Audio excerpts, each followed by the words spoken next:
ጂያን ከረጅም ሰዓታቶች ፍለጋ በኋላ አሊያንና ልጇን እየተደበቁበትን ቦታ ሊያገኝ በጣም ተቃርቧል። በተለይ በጣም ብዙ ጊዜ የፈጀበት ኢንጊን የሚባለውን አሊያንና ልጇ አንድ ላይ እንዲታገቱና እንዲያዙ ነገሮችን ሲያመቻች የነበረው ከአሊያ ፊት ለፊት አፓርታማ ተከራይቶ የነበረው ቺፍ ነው። ይህ ሰው የምግብ አብሳይ ነው፣ ጎበዝ አብሳይ። ነገር ግን የቦራን ጠላቶች ናቸው እዚህ ጋር መጥተው ያጠመዱት። የቦራን ጠላቶች ቦራን ያለበት የገንዘብ ዕዳ በጣም ብዙ ስለሆነ እስከ ሞት ድረስ የሚያደርስ ቅጣት ሊጠብቀው ይችላል ገንዘቡን እስካልሰጣቸው ድረስ። ነገር ግን አሁን ማን እንደሆነች አሊያ ያውቃሉ፣ የሱ ሚስት እንደነበረች ወይም እንደሆነች። እዚህ ጋር ደግሞ ልጅ እንዳለው ያውቃሉ። ሁለቱን አገቱበት ካላመጣ ገንዘቡን እያሉ ነበረ። ቦራን ሲያንቀዠቅዠው ከጀመል ጋር ተባልቶ ነበረ፣ አይስማማም ከሰው ጋር። የጀመል ደግሞ በጭራሽ ልሰጥ አልችልም ብሎታል። ሰዳከትንም ጠየቃት። ሰዳከትን ሲጠይቃት ደግሞ ሰዳከት እሱ ገንዘብ የለኝም ብላለች። ገንዘቡ በጣም ብዙ ነው። ነገር ግን ጂያን በራሱ መንገድ እንደምንም ብሎ አሊያንና ልጇን ዴኒዝን እያገኛቸው ነበረ። አሁን ላይ ለኢንጊንን ወደ አንድ የገበያ ማዕከል ይዞት መጡ። ኢንጊን በመጨረሻም እንደሚያመልጥ የቦራን ጠላቶች ቡልጋሪያኖቹ ቃል ገብተውልን ነበረ። አሁን ፓስፖርቱን ሊቀበልና ገንዘብ ሻንጣ ሙሉ ሊሰጡት ካሳዩ በኋላ እዛው አሳይተው ነበር የነሱት። ናና እንፈልጋለን ብለው እየወሰዱ ነበር፣ ሊገሉት ይመስላል። ነገር ግን እነጃልና ነካያ መሳሪያቸውን አዘጋጅተው አሰናድተው መኪና ውስጥ ገብተው እየተከተሉ ነበር። በመጨረሻም ጭር ወዳለ ቦታ የሆነ እርሻ አካባቢ ያለበት መጋዘን ጋር እየደረሱ ነበረ። እነጃን ዝግጁ ናቸው። መኪና ውስጥ እንዳሉ ገና በር ላይ የነበሩትን ሁለት ጠባቂዎች በዛው በሽጉጥ ያለው እየገቡ ነበረ። የተኩስ ድምፅ ተሰማ። እዛ ጋር በር ጋር የነበሩት የቦራን ጠላት ሰዎች ወይም ቡልጋሪያኖቹ ባንዴ ነጃ ላይ ተኩስ ተከፈቱባቸው። ለረጅም ደቂቃ የሚቆይ የተኩስ ልውውጥ ተደረገ።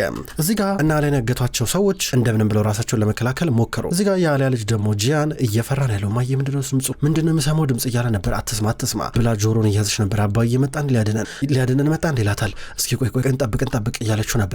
እነ ጂያን እንደምንም ብለው እነሱን እየገደሉ እየመጡ ልጆቹ ፈሩና ለአለቃቸው ደወሉ። ሄሎ አለቃ፣ ኧረ የሆኑ ሰዎች መጥተዋል እየጨረሱ ነው ሲለው ነበረ። በልበል ልጅቷንና ልጇን ይዘ ከዛ አምልጥ ችግር የለም አለበዚያ ግን ቀብራቸዋለሁ ቆማችሁ እያላቸው ነበረ። እንደምንም ብለው መኪና ውስጥ አሊያንና ልጇን ጂያንን እያስገቡ ነበረ። አስገቡና በፍጥነት ለማምለጥ እየሞከሩ ነበረ። እዚህ ጋር አሊያንና ጂያንን መኪና ውስጥ ካስገቡ በኋላ ቶሎ ብሎ ተጠርፈው ሊንቀሳቀሱ ጂያን ባንድ በኩል እሱም ቢሆን መኪና ውስጥ ገባ። ይህንን መኪና እየተከተለው ነበረ እና አሊያን አሁን ሰርቀዋቸው እየወሰዷቸው ያሉት ሁለት ወንዶች ናቸው። አሊያ ደግሞ ከልጇ ጋር ናት አቅፋው እንዳፈራ እያለችው መኪናውን እየነዳ ያለው ሌላ ሰው፣ አንድ ሰው ብቻ ነው አጠገቡ ያለው። ወደኋላ እየዞረ እነ ካያለ ሽጉጥ ይተኩሳል። ካያም ቢሆን ተደርበው ከመኪናው ጮልቆ እየወጣ ሊተኩስ ነበር። ተውቶት ልጅ እኮ አለ መኪና ውስጥ አንተ ተንጠቃኝ እንጂ እያሉ ነበረ። ከወይኔ ላግኛቸው ብቻ እያለ ይዝታል። አለ ልጇን እንዳቀፈች ነበር ተጨንቃ ባለበት በድንገት የሆነ ብረት እያየችው። ይህ ብረት የእሳት ማጥፊያ ብረት ነው። ጥንጥዬ ናት። ነገር ግን በጣም ብዙ ለውጥ እንደሚያመጣ ታውቃለች። ከዛ በኋላ ልጇን እዚህ ጋር እንዳፈራ እያለችው ነበር። እነጃን መከተላቸውን ቀጠሉ። መኪናውን በፍጥነት እያበረረ እያሽከረከረ ስማ አይነን ጨፈሽ በል አይነን ጨፍ እንዳፈራ በል ግለጥ እስከምል ድረስ እንዳገልጥ ቶሎ በል 3 2 1 ብላ አይኑን ከጨፈነ በኋላ ቶሎ ብላ በዚህ ብረት አንደኛው መታቸው። ስትመታው በአንዴ ነበረ ራሱን የሳተው። ብረቱ በመስኮት በኩል ሲወርቅ ጂያን እያየ የገረመው ነበረ። አሊያ ሾፌሩን ደግሞ በመኪናው ቀበቶ አንገቱን አንቃ እገላለሁ መኪናውን አቆመው እያለችው ነበረ። እዛው አንቃለው አቆመው እያለችው። መኪናው የሚሄደው ድልድይ ላይ ነበረ። በግራና በቀኝ ያለው ውሃ ነው፣ ትልቅ ባህር። እዚያ አካባቢ ድርሱ ምናልባት መሪው ከዞረ ውስጥ ነው የሚገቡት። ማናቸውም አይተርፉም። መኪናውን አቆመው፣ የተረገምክ መኪናውን አቆመው ትላለች። ድንገት ህፃኑ ጃንኑን ከፈተ። ሁኔታውን እየተመለከተ ነበረ። ዴኒዝ ቀበቶውን ፍታ እያለችው ነበረ። ህፃኑ ቀበቶውን ፈታ። ሾፌሩ መኪናውን ሊያቆምላን ነው። በመጨረሻውን አቆመው። ሲያቆምላት ቶሎ ብለው ህፃኑ ጂያን በሩን ከፈተና በፍጥነት እየወጣ ነበረ። እነ ጂያን እየሮጡ ካያና ጂያን መጣው። ጂያን ህፃኑን አቀፈውና መኪና ውስጥ ከተተው። አሊያም እየሮጠች እየወጣች ነበረ። ሾፌሩ መጣና በድንገት እየያዛን ነበረ። እነ ጂያን ህፃኑን መኪና ውስጥ በስነስርዓት ገና ሊያስገቡ ሲጣደፉ ይሄ ሾፌር መጥቶ አሊያን እየጎተታት መኪና ውስጥ ሊያስገባ ሲሞክር፣ ከዛ በኋላ አሊያ በድንገት ደግሞ ከነሱ ለማምለጥ ሞከረችና ሮጠች። በኃይል ስትሮጥ ወደ አንድ ገደል፣ በአንድ በኩል ጂያንም እየሮጠ ነበር ሽጉጡን እንደያዘ። ሁለቱ ወንዶች ይከተሏታል። አሊያ ሮጠች። ከዚህ በኋላ ግን መሮጥ አትችልም። ባህር ነው ያለው። ከዚህ በኋላ ምንም መሮጫ የላትም። ሁለቱ ወንዶች መጡ። በግራና በቀኝ እያያዟን ነበረ። ጂያንም መጣ። መሳሪያቸውን ዝቅ አድርጉ እያለ ነበረ። ህፃኑን አምጣ በዚያ እንገላታለን እያሉ ነበረ። መሳሪያቸውን ዝቅ አድርጉ፣ እገላቸዋለሁ፣ ጨርሳቸዋለሁ ሲል ነበረ። እየቀለድ አይደለም ሰውዬ፣ እንተኩስባታለን፣ እንገላታለን እያሉ ነበረ። ጂያን አንዱ ላይ ተኩሶ እስኪመታ ድረስ አንዱ እንደሚገላት አሊያን ይዝታሉ። ድንገት ከህፃኑ ይዞን ነበረ። እነ ከድር መጡ። በሉ እናንተ ህፃኑን ያዙትን የመጣውኝ ብሎ እየሮጠ ወደ ገደሉ ይሮጣል። ጂያንን ተከትሎ ሲሮጥ ከድርም እየሮጠ ነበረ። በአንድ በኩል ጂያን እዚህ ጋር ግራ ገባው። ማን ለይቶ እንደሚመታ ግራ ገባው። ጂያን እባክህ እያለችው ነበር። አሊያን ብትሆን ጂያን ሽጉጡን ወደኋላ እየሸሸ ዘቅ አረገ። አሊያ በድንገት ከነሱ ሸሸችና ወደኋላ ብላ ወደ ገደሉ ዘላ ውሃ ውስጥ እየገባች ነበረ። ከመቅጽበት ነበር የሰመጠችው። በጭራሽ መዋኘትም የማይቻልበት ቦታ ነው። እዚህ ጋር ጂያን በጣም እየፈራ ነበረ። አሊያ ራሷን እስከምስት ባለው ሰከንዶች የምታስታውሰው ከጂያን ጋር ሻወር ውስጥ ሆና ሆና ያሳለፈችውን ጊዜ ነበረ። እነዛ ሁለት ወንዶች እያመለጡ ይሄዳሉ። ጂያንም ከነሱ ጋር የሚታገልበት አቅም የለውም። እሱ ራሱ ዘሎ ወደዚህ ውሃ ውስጥ እየገባ ነበረ። ውሃ ውስጥ ገብቶ እየዋኘ እየፈለጋት ነው ያለው። ከደቂቃዎች ፍለጋ በኋላ በድንገት አገኛት። እጇን ይዞ እየጎተተ ከዚህ ከውሃ ባህር ውስጥ ይዟት እየወጣ ነበር ያለው። ይዟት ከወጣ በኋላ ከዛም በኋላ ራሷን ስታለች። ሆዷ ውስጥ በጣም ብዙ ውሃ ገብቷል። እንደምንም ብሎ ከውስጧ ውስጥ ያለውን ውሃ ለማውጣት ታገለ። በአፍንጫ በአፏ ኦክሲጅን እየሰጠ እንደምንም ብሎ ከሆዷ ውስጥ የገባውን ውሃ እንዲወጣ እያደረገ ነበር። ውሃ ወጣ። አብቅቷል አለ። እኔ ፍቅር መጥቻለሁ። ዴኒስ ደህና ነው ዴኒስ ወስደናል፣ ደህና ነው እያላን ነበረ። እያለቀሰች ናት። እንደተረፈች ይነግራታል። እነ ከድርና ከመጡ ከድር ቶሎ ብሎ ጃኬቱን ወልቆ አለ። ብርድ እያላ ስለሆነ ትልቁን ኮቱን ካቦርቱን እየሰጣት ነበረ። ከተወሰኑ ሰዓታቶች በኋላ አለ ተርፈ ወደ ቤት እየመጣች ነው። እነ ሰዳከት እነ መርየም ተደውሎላቸው አሊያ እንደተረፈች ተነግሯቸዋል። አሁን ጃን ይዟት እየመጣ አቅፏት አረ አሊያ እንኳን ተገኘሽ እያለች ነበር። እዚህ ጋር መርየም ሙጂጋን ተናዳለች፣ ቀንታለች። አሊያ ከወጣች በኋላ መርየም ከጃን ጋር በሆነ ጉዳይ እንድትመቻች ትፈልግ ነበረ። በሌላ በኩል ያልችን ደውሎለን ነበር። ያልችን ደርሷል። ያልችን ቶሎ ብሎ ለአሊያ ቤት ውስጥ አነስ ያለች ሕክምና እንዲያረግላን ነበር የሚፈልጉት። ጠሩት። ያልችን ከድሮ ጊዜ ጀምሮ ለነ ጃን ሕክምና የሚሰጥ ሰው ነው። አሁን ወደ መኝታ ክፍሏ አመጧትና አሊያን አስተኟት።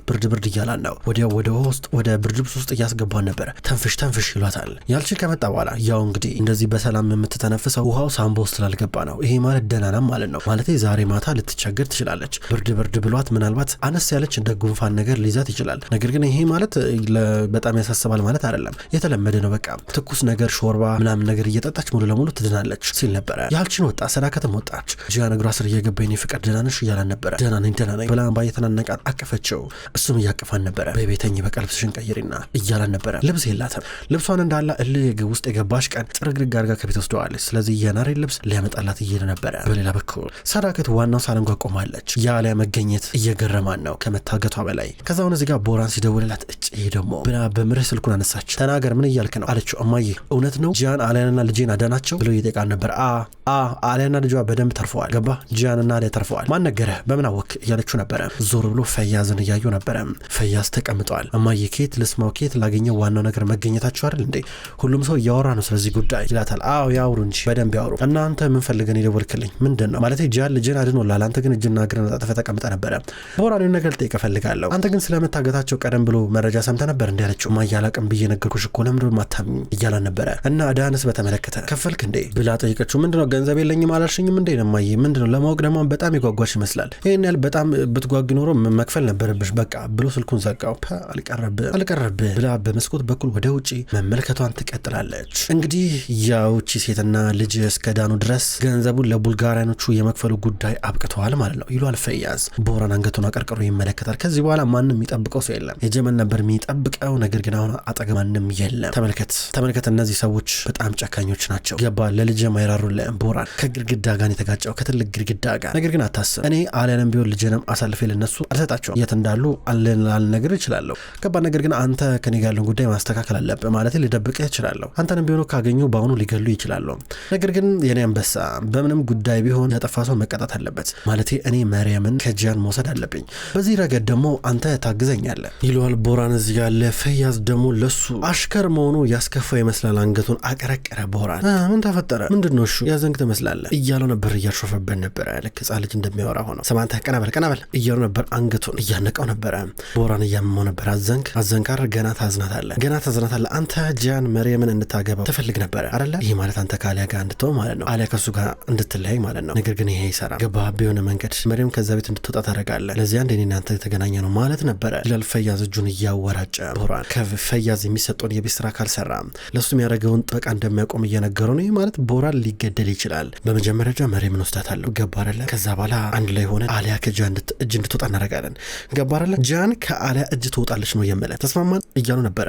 ቦራን አቀርቅሮ ቀረ። ተስማማን ወይ ተስማማ እያሉ ነበር። ቦራን እሺ ብሎ ጭንቅላቱን እየነቀነቀ ነው ያለው። ጎበዝ ይለዋል። ለማንኛውም አንተ ወደ አልቦራ ትልቁ ቤት የምትገባበትን መንገድ ፈልግ፣ ሌላው በሙሉ ትርፍ ነው እያሉ ነበረ። አሊያ በሌላ በኩል ቤት ከመጣሽ በኋላ አሁን የናሬን ልብስ አድርጋለች። ከዛ በኋላ ጃን እዚህ ጋር አየሻረለ ባለፈው ልብስሽን አትውሰጂ የሆነ ነገር ሲፈጠር ትመጫለሽ ልብስ ምትቀይሩ ታጫለሽ ስልሽ እምቢ ብለሽ ነበረ። ናሬን አመስገኘት እያለ ነበር። ናሬ ግን እንዴት ሆነች አለችው። ደህና ናት ብሎ ከኋላ ሆነና እያቀፋን ነበረ። በሌላ በኩል መሪም በውጭ በኩል ናት። መሪም ወደ ጃን መኝታ ክፍል እያፈጠጠች ነው። ትመለከታለች ተመስጣ። ድንገት እህቷ መጣች። የሚጠጣ ነገር ይዛላት ትኩስ ነገር ይዛላ መጣችና አንቺ ጠጪ አለቻት። መሪም እየጠጣች ነበረ እና አሊያ ተመልሰሽ ማለት ነው በቃ ነገር ከሆነ በኋላ ደግሞ እዚህ ለትንሽ ጊዜ ትቆያለሽ ማለት ነው። ማን ያውቃል እሱ እንኳን እርግጠኛ አይደለንም እስከ ቀጣይ የምትቆይ ትችላለች። መሪም ስታን ነበር። አዎ ምን ችግር አለው ይሄ ሁሉ ነገር ከተፈጠረ በኋላ ጂጂያን በጭራሽ ከእጁን ትወጣ አያረግም ስትላት ነበረ። ማለቴ አንቺ እዚህ ያለሽ ሁለታችሁ እዚህ አንድ ቤት ውስጥ ልትሆኑ ስትራ ነበር። እዚህ ጋር ሙጂጋን እኔ እዚህ አልቆይም ምን ሆነሻል ከዚህ ሄዳለሁ ሁሉም ነገር ሰላም ቢሆን ሲሆን ትላታለች። ከዛ እዚህ ጋር ሙጂጋን እየሳቀችባት ነበር። እንደገና ደግሞ ያው ዋናው ነገር ፈያዝን መተው ነው። ፈያዝን ይተወኛል ያው ጂያንም ቢሆን በጭራሽ አይለቀኝም ማለቴ ለፈያዝ አሳልፎ አይሰጠኝም። ፈያዝ ግን ከህይወቴ ከወጣ በኋላ ቀላል ነው የሚሆነው ስትል ነበረ። አውቃለሁ መሪም ፊትሽ ይናገራል እኮ አሁን አንቺ እንደዚህ ብለሽ በቃለሽ ላትናገሪ ትችላለሽ፣ ነገር ግን እኔ ውስጥሽ ያለውን ነገር አውቃለሁ ገባሽ ውስጥሽ እንደ እሳት እየነደደ ነው። እዚህ መሆን ትፈልጊያለሽ እስከ መጨረሻው ስትል ነበር። ሙጂጋን ዝም በይ ስራ ነበር ራስሽን ለመዋሸት ትችላለሽ፣ ነገር ግን ይኸውልሽ እቺ ሴት ያንቺን ምሳሽን ነው የምትበላው ገባሽ ለአንቺ የተባለልሽን ሰው ነው የወሰደችብሽ አንቺ ደግሞ ነገር ማድረግ አለብሽ ስትላት ሙጂጋን ከዛ መሪም ተናዳ ጥራት ትሄዳለች። ጃናውንም ቢሆን ከአሊያ ጋር ነው ያለው ከጀርባዋ እንዳቀፋት። ከዛም በኋላ ናሬን ካልጠየኳት እያለች ነው። ልጁ እንደወረደ እዚህ ጋር አሊያ እየሰማች ነው። በጣም አዘነች። መትረፍ ነበረባት እያላ ነበረ።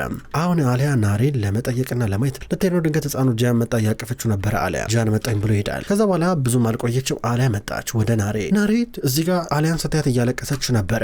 አንቺ ብትኖሪ ኖሮ እኮ ደህናውን ነበረ እያለች ነው። ታውቂያለሽ አይደለ ናሬ እኔ ራሱ እያለው ያኔ ሳማክርሽ ይሄ ልጅ ቶሎ እርግዝና መቋረጥ አለበት ብዬ መጀመሪያም ነግርሽ እኮ ነበረ። ማለት እዚህ ጋር ሻይኔን ነገር ስላደረገው ለምን ትናደጃለሽ? ለምን ደስ ትሆኝበታለሽ? እያለች ነበረ። ራስሽን እንትን ማገገም አለብሽ፣ ራስሽን ማገዝ አለብሽ እያለች ነበረ። ናሬ ደግሞ ያስፈራት ከዚህ በኋላ ልጅ ማርገዝ እንደማትችል ስለተነገራን ነው እንደምንም ታግላ ይሄ ልጅ ለመውለድ የሞከረችው። በድንገት ሻይን መጣ። ሻይን ይፈልግሻል አሏት። ሻይን ወደ ውስጥ እየገባ ናሬ ገና ስተፍ ፊቱን አዞረችበት። ፊቱን አዞራ ተቀመጠች። እሱ ግን እያቀፋን ነበረ። መጥቶ እያቀፋት ሁለቱም ይላቀሳሉ። ናሬ የጨከነች ይመስላል። የኔ ፍቅር እኔ እኮ አንቺ ማሳዘን እኮ አልፈልግም እያላን ነበረ። ያላንቺ አንድ ቀን እንኳን መኖር አልችልም እያላን ነው። እሷ በዝምታ በአንድ አቅጣጫ ትመለከታለች። ታውቂያለሽ እያንዳንዱ ምሽት ያላንቺ ሞት እንደሚሆንብኝ ለኔ ግን ታውቂያለሽ ይሄንን እያላን ነበረ። ፊቷን እንዳዞረች ናት። አይሞቃት አይበርዳት፣ ነገር ግን ጨክናበታለች። እባክሽ እንደዚህ አትሁኝ እባክሽ፣ ኧረ ናሬ ተይ ግን ተይ ናሬ እንደዚህ አትሁኝ እባክሽ እኔ እኮ እወድሻለሁ እያለ ትከሻ ላይ ደገፍ እያለ ነበረ። እነ ጃን እነ ካያና አሊያ ይሄ ነገር እየተመለከቱ በጣም ፈርተዋል፣ ጨንቋቸዋል። ነገር ግን አሁንም ቢሆን ሻይን ከመለመን ወደ ኋላ አላለም። ኧረ ናሬ እኔንም ተረጅኝ እንጂ እኔም እኮ ልጄን አጥቻለሁ። እባክሽ አንቺም ከኔ ጋር እንድትስማሚ በዚህ ጉዳይ ፈልጋለሁ። እባክሽ እሺ በይኝ ናሬ፣ የሆነ ነገር በይ ዝም አትበይ እያለ ነበር። ምን ልበለ ምን እንድል ነው የምትፈልገው? ይሄ እኮ የኦስካን እርግማን ነው አለችው። ይላታል። አላፈቅረውም ነበረ እንዲሞት ሰበቡን የነበርኩ የእሱ እርግማን ይኸው ተመለከት ከሱ ያመለጥኩ መስሎ ነበረ፣ ነገር ግን የእሱ ዕዳ እየተከተለኝ ነው ያለው። ከዚህ ሰንሰለት ነፃ መውጣት አልቻልኩም። በቃ ከሱ ያረገዝኩት ልጅ ወርዶ ነበረ ይኸውንም ልጅ ወረደ ስሎ ነበር። ምን ማለት ነው እያለ ነበር። በቃ የኦስካን እርግማን ነው አለችው። ምን ይባላል ይሄ ኦስካን ማለት ከየት መጣ ደግሞ ከየት ነው የምታስታውሹ ብሎ ደንግጦና ጃንን እያያቸው ነበር። ናሬ ምን ሆነሻል እያለ ነበር። ሻይን ተው በቃ ከፍቷታል ተው በቃ እያሉ ነበረ። ናሬ ምርም አምረራለች። ሻይን ምንም ማድረግ አልቻለም። እሷን ላትረፍ ብሎ ልጁ እንዲወርድ በማድረጉ ምክንያት ናሬ አምረራበታለች። ናሬ ማልቀስ ጀመረች። እዚህ ጋር አሊያ እያባበለቻን ነው። አይዞሽ እያለቻን ነበረ አቅፋት። ከዛ ጊዜ እንስጣተተኛ ተባብለው ይወጣሉ። ሻይን ወደ ውጭ ወጣና እኔ ምንም ላቃት አልቻልኩም በቃ አዲስ ሰው ሆናብኛለች። ምንድነው በዚያት ኦስካን ምን ያደርጋል ብሳለ ምሮ የምታስታውሰው እያለ ነበረ። ተረዳት እሷንም ጊዜ ያስፈልጋታል እያሉ እያረጋጉ ነበረ።